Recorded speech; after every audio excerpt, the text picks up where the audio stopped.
first pro of living in Mexico is that life here feels so much less stressful and so much more laid back than in other parts of the world, especially North America, like the US and Canada. Granted, we are technically in North America, but what most people consider to be North America, specifically the English speaking North America.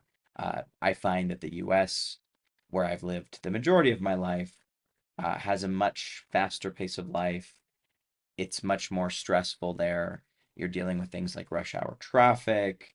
Um, you're dealing with things like people being a lot of the times just way more Anxious. anxious, uptight, uh, kind of in each other's, what's the word? Uh, Each other's what?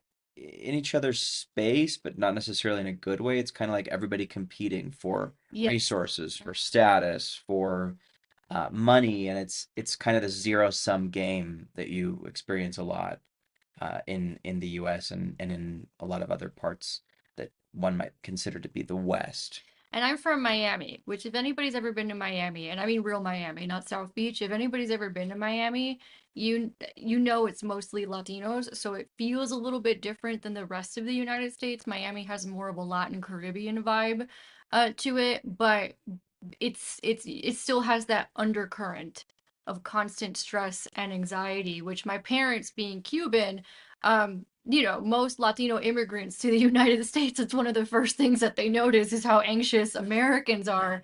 And a lot of Latin comedians in the United States make jokes about how in Latin America, Latinos are like super chill, but then as soon as they get to the United States, everyone becomes an asshole. Because life in the US can be very stressful.